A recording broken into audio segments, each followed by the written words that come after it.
Yes, twongeye kubifuriza ibihe byiza, twongeye kubifuriza gukomeza kugubwa neza, twongeye kubifuriza gukomeza kunogerwa na gahunda zanyu za buri munsi, muba murimo mu nce zigiye zitandukanye zo hirya no hino ku isi. Turabashuje cyane rero, ariko kandi tunabaha ikaze hano kuri DRC Today News ku makuru akomeye cyane tugiye kuba twabagezaho muri aya masaha. Turi gusatira umugoroba wo kuri uyu wa gatandatu itariki 18 mu kwezi no kwa kane ndetse umwaka w'ibihumbi 2026, tukaba tubahaye ikaze irambuye cyane ku makuru tugiye kuba twabagezaho. Turaza kunyarukira mu nce zigiye zitandukanye zo mu burasirazuba bwa Repubulika Iharanira Demokarasi ya Kongo, turebera hamwe uko situation ihagaze, ariko cyane cyane turaza kwibanda Rubero. Hari amakuru akomeye ari guturuka yongera ngo tuze kuba twarebera hamwe. Turaza kandi kurebera hamwe nanone andi magambo Perezida w'u Burundi Evariste Ndayishimiye yaje kuba yatangaza ku ifungurwa rya General Alain Guillaume Bunyoni, aho yatangaje amagambo akomeye cyane ndetse avuga ko nubwo yafunguwe atemerewe kwidegembya ibindaje.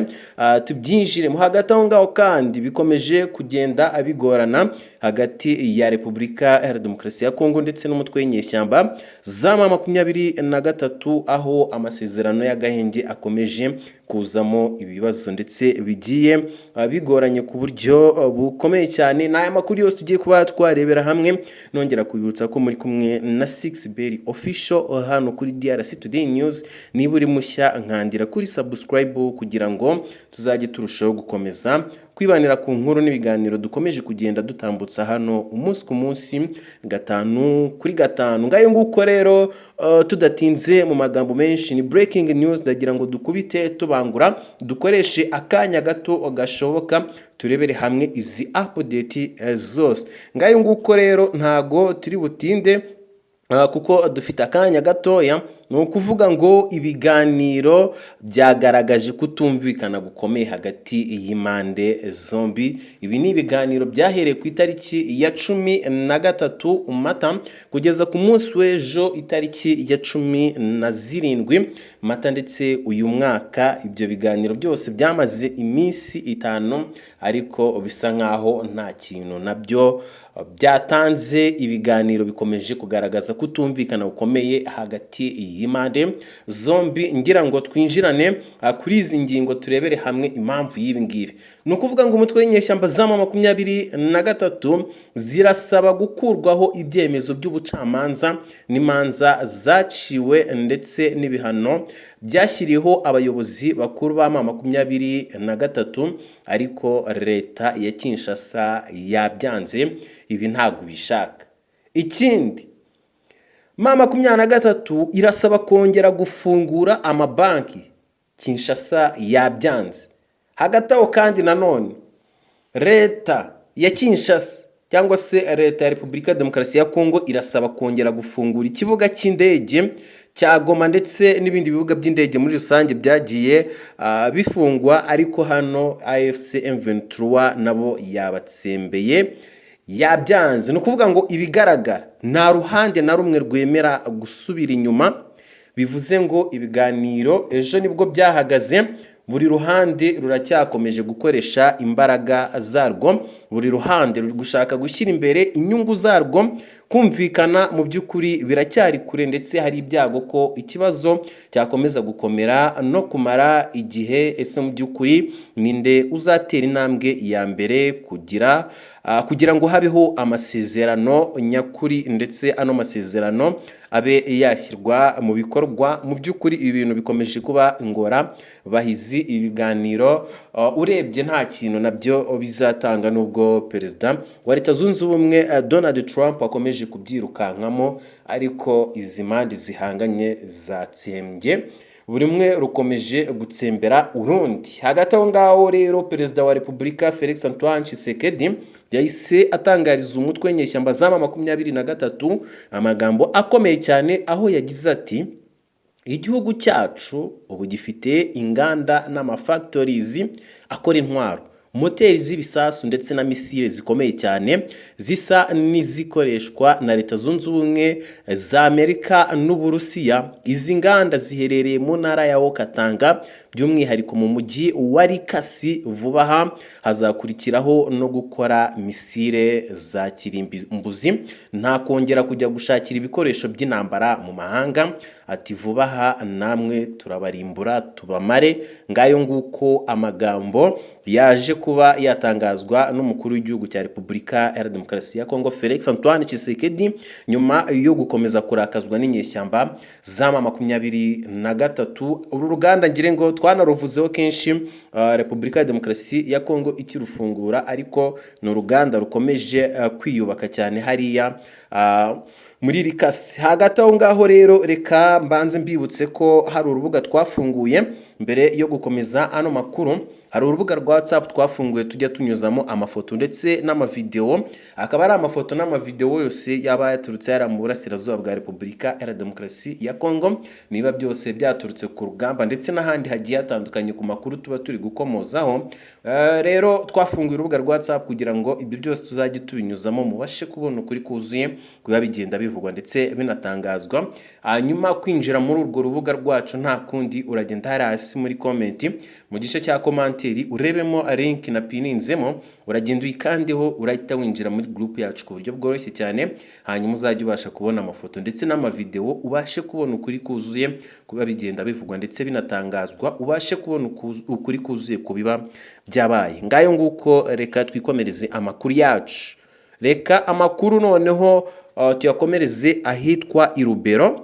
Twirukanyire mu gace ka Rubero mu ntara y'amajyaruguru, ni muri Kivu y'amajyaruguru muri Repubulika ya Demokarasi ya Kongo, aho umutwe witwa Front Populaire pour la Libération du Congo, mu magambo y'impine ni FPLC, watangaje ko habonetse ibyobo rusange 5 bivuga ko byasizwe n'umutwe wa M23 nyuma yo kuva mu bice bimwe na bimwe wari warafashe. Nk'uko byatangajwe n'umuvugizi wa FPLC Moise Kabunga, ni ukuvuga ngo kuri uyu wa gatandatu tariki ya 18 Mata uyu mwaka wa 2026, uyu mutwe uvuga ko wohereje abarwanyi bawo mu rwego rwo kurinda abaturage no gusubiza umutekano mu duce twari twarigaruriwe nabo yise iterabwoba rya M23, nyuma yuko izo ingabo z'u Rwanda zivugaho gufasha uwo mutwe zivuye mu bice bimwe na bimwe byo muri Rubero. Mu gace ka Kasisi ku muhanda wa Kipese Runyangese, ni kuri axe ya Kipese Runyangese, FPLC ivuga ko yahasanze ibyobo rusange 5 biri ahantu habiri hari hasanzwe hafitwe nabo yitabanzi, aribwo ni M23 ivuga ko ahantu hambere habonetsemo ibyobo 2 naho ahandi haboneka 3. Kugeza ubu FPLC ivuga ko itaramenya umubare nyawo w'abantu bashyinguwe muri ibyo byobo rusange, ariko ikavuga ko bikekwa ko ari abaturage cyangwa abandi bantu bishwe muri ibyo bikorwa by'ubugizi bwa nabi. Uyu mutwe ndetse wasabye impuguke mpuzamahanga n'imiryango yigenga gukora iperereza ryihuse kuri ayo makuru kugira ngo hamenyekane ukuri ku byabaye, ababigizemo uruhare babiryozwe ndetse n'imiryango y'ababuze abayo ibone ubutabera. Ni ukuvuga ngo hano iyo dusesenguye neza biragaragara ko ikibazo cy'umutekano muri Rubero no muri Kivu y'amajyaruguru gikomeje kuba ikibazo gikomeye, aho buri gihe hagaragara amakuru y'ubwicanyi, kwimura abaturage n'ihungabana rikabije. Gusa nk'umunyamakuru rero wabigize umwuga, reka ni ingenzi cyane kwibuka ko aya makuru aba yatanzwe n'uyu umutwe, ndetse biradusaba gukomeza gukurikiranira hafi kugira ngo turebere hamwe koko ukuri kw'ibi bintu. Hanyuma rero tugaruke ku yandi makuru akomeye cyane, muraje mu nyemerere tugaruke kuri perezida w'u Burundi Evariste Ndayishimiye. Ni ukuvuga ngo Perezida w'u Burundi Evariste Ndayishimiye yatangaje ko nubwo Generali Ale Guillaume Bunyoni wabaye minisitiri w'intebe kuva mu mwaka wa 2020 kugeza mu mwaka wa 2022 yafunguwe ndetse atazigera yidegembya byuzuye kandi ko atazasubizwa imitungo yari afite. Generali Bunyoni yafunguwe by'agateganyo tariki ya 11 Werurwe umwaka w'ibihumbi 2026 nyuma y'imyaka hafi 3 afungiye ibyaha birimo gutegura umugambi wo kugira nabi umukuru w'igihugu, guhungabanya ubukungu bw'igihugu no gutunga intwaro binyuranyije n'amategeko. Urukiko rwari rwaramuhamije ibi byaha byose ndetse rumukatira igifungo cya burundu runategeka ko imitungo ye yose irimo inzu 153 ifatirwa kugira ngo ikurwemo ihazabu ya miliyari 22 n'ibice 7 z'amafaranga y'u Burundi yagombaga kwishyura leta.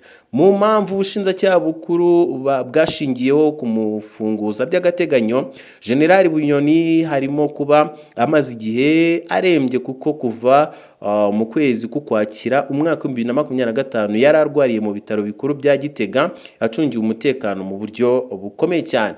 Mu kiganiro Perezida Ndayishimiye yagiranye n'ikinyamakuru Yaga Burundi yasobanuye ko Bunyoni yafunguwe by'agateganyo bitewe n'uko abaganga bemeje ko arwaye mu mutwe kuko byagaragaye ko ntacyo byaba bimaze gukomeza gufunga umuntu ufite icyo kibazo. Perezida Ndayishimiye yagize ati wowe wahana umuntu urwaye mu mutwe? Icyo gikorwa kirahari mu bijyanye n'amategeko agenga ibihano umushinjacyaha mukuru ashobora kureba akavuga ati uyu naho yakwitahira tuzakomeza kumukurikirana ntacyo agiye konona. Uyu mukuru w'igihugu yavuze ko nubwo Bunyoni yafunguwe atemerewe kwidegembya kuko atemerewe kujya ku kibuga cy'indege cya Bujumbura cyangwa kujya mu mahanga. Ati ni nkaho nubundi adafite ubwisanzure kuko bamubujije kujya ku kibuga cy'indege, ntashobora kujya hanze, urumva ko nta kwidegembya aba afite. Biriya rero ni ibintu bisanzwe ndetse babonye ko nta kibi yakora.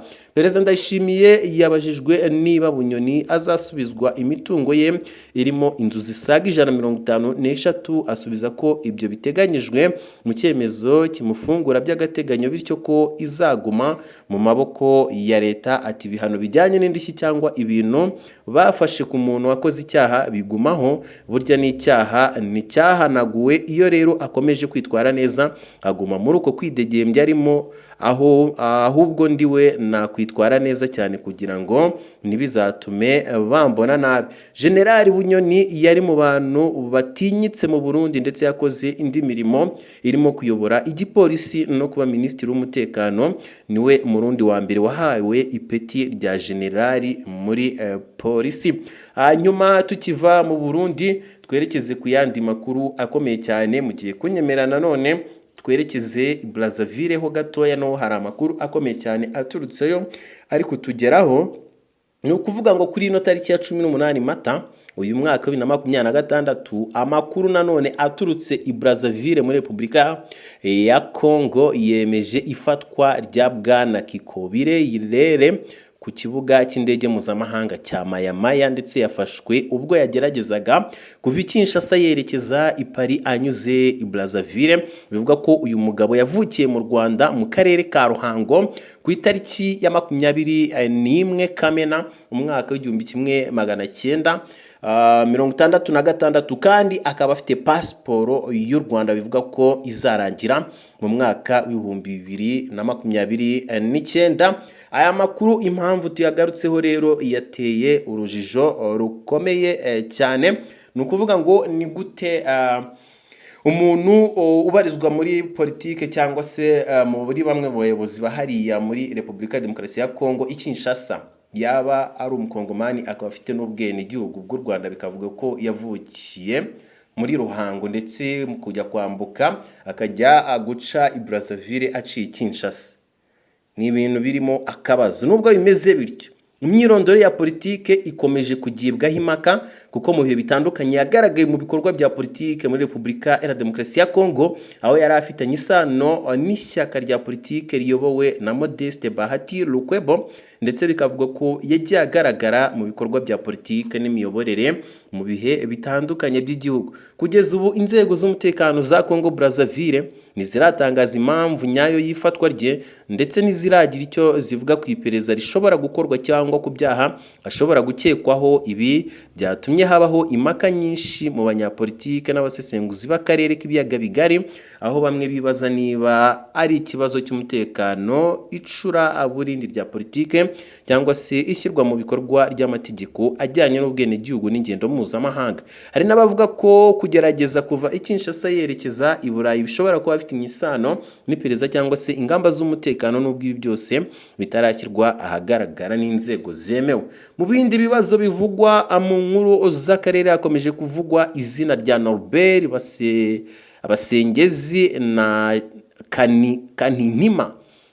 Ngo ni Kaninima wigeze kugira uruhare mu buyobozi bw'intara ya Kivu y'Amajyepfo mu gihe cya Repubulika ya Demokarasi ya Kongo, ndetse ngo na Goma mu mpera z'imyaka 1990. Bivugwa ko bamwe mu bantu bagize iyo miyoborere ya kera bashinzwa uruhare mu bikorwa by'imirwano n'ibyaha by'intambara byabereye mu bice bya Ruzizi n'Imakobora hagati y'1998 no mu mwaka w'2000. Icyakora ibi birego bikomeza kuba ingingo ikomeye isaba kugenzurwa n'inkiko n'inzego z'ubutabera mpuzamahanga zibifitiye ububasha, kuko hari impaka ku bimenyetso n'ukuri kwabyo. Mu rwego rw'umutekano hari impaka zikomeje ku myambaro ikoreshwa n'imitwe y'abawazarendo.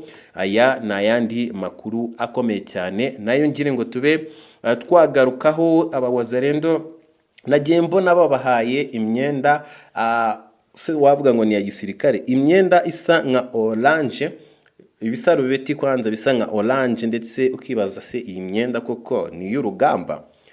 Ni ukuvuga ngo rero bamwe mu basesenguzi bavuga ko amabara n'imiterere y'iyo myambaro idafasha abayambaye kwihisha mu bidukikije cyane cyane nk'amashyamba, bikaba byabashyira mu kaga mu gihe cy'imirwano. Bemeza ko mu ntambara guhitamo imyambaro ijyanye n'aho imirwano ibera ari ingenzi mu kurinda ubuzima bw'abarwanyi, kuko imyambaro idahuje n'ibidukikije ishobora gutuma bahita baboneka n'umwanzi agahita babona.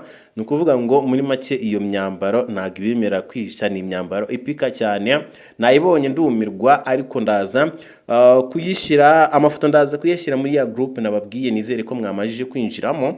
Ndaza kubacishizamo ano mafoto y'abawazarendo murebe imyenda babahaye. Mu by'ukuri ntabwo ari imyenda y'intambara. Nyamara kandi hari n'abavuga ko imyambaro ifite n'uruhare rwo kugaragaza isura y'itsinda n'ubumwe bwaryo, ndetse ko atari umutekano gusa. Mu yindi nkuru rero y'ubutegetsi biravugwa ko ku itariki ya 17 Mata uyu mwaka umunyamabanga wa leta muri Minisiteri y'Ubutegetsi bw'Igihugu ushinzwe imiyoborere ya gakondo Mwami Jean Baptiste Ndeze Katurebe yasuye umujyi wa Beni mu ntara ya Kivu y'Amajyaruguru mu ruzinduko rw'akazi, ndetse yakiriwe n'abayobozi batandukanye b'intara barimo guverineri wungirije Louis Segondi Kalawa ndetse n'abandi bayobozi b'inzego z'umutekano n'ubuyobozi bw'ibanze. Uruzinduko rwari rugamije kuganira ku bibazo by'imiyoborere ya gakondo, gushaka ibisubizo ku makimbirane ajyanye n'ubutaka n'ubuyobozi bw'imitwe gakondo, no gushimangira imikorere y'inzego z'ibanze mu rwego rwo kongera ituze n'iterambere mu karere ka Beni. Muri rusange izi nkuru zose zigaragaza ishusho y'akarere k'ibiyaga bigari gakomeje kurangwa n'ihuza ry'ibibazo bya politiki, umutekano n'imiyoborere, aho ibikorwa by'abantu ku giti cyabo, amateka ya politiki yahashize n'ingamba z'ubuyobozi bugezweho byose bigira uruhare mu ishusho rusange y'akarere. Ngayo amakuru twari tubafitiye, nguko uko abawazarendo baje kuba bakwanga imyenda bahawe. Ngayo amagambo Perezida Felix Antoine Tshisekedi yaje kuba yatangariza umutwe w'inyeshyamba zabo 23 ababwira ko ubu tayari uruganda rukora intwaro rumeze neza, ko batazongera gutumiza intwaro hanze, ndetse ko mu minsi ya vuba baza kuba bakora misile ziteye ubwoba za kirimbuzi. Nguko uko Perezida Evariste Ndayishimiye yaje kuba yatangaza ko General Alain Guillaume Bunyoni atemerewe kwidegembya, ndetse ko kubera ngo n'ikibazo cy'uburwayi bwo mu mutwe ndetse n'imitungo ye bivuga ko ubu tayari yamaje gufatirwa, nubwo we yarekuwe. ngayo nguko ngayo amakuru twari tubafitiye, reka mfate kano kanya nshimire buri umwe wese wabanye natwe, babwira ngo andi makuru nakagaruka tuze kongera kwibanira ku isaha y'isambiri turebera hamwe izindi update cyangwa se andi makuru ari buze kuba agezweho. Ngayo nguko mukomeze kugira ibihe byiza, turabakunda cyane, ariko nyamuneka nimba uri mushya hano utarakanda subscribe mwandiraho kugira ngo udufashe kwagura no muryango wacu ari nawo wanyu, hanyuma uraba ukoze cyane. Reka mbabwire ngo mukomeze kugira ibihe byiza, mukomeze kugubwa neza, ndetse andi makuru nakagaruka. Turabakunda cyane, mwari kumwe na 6Berry official nk'ibisanzwe.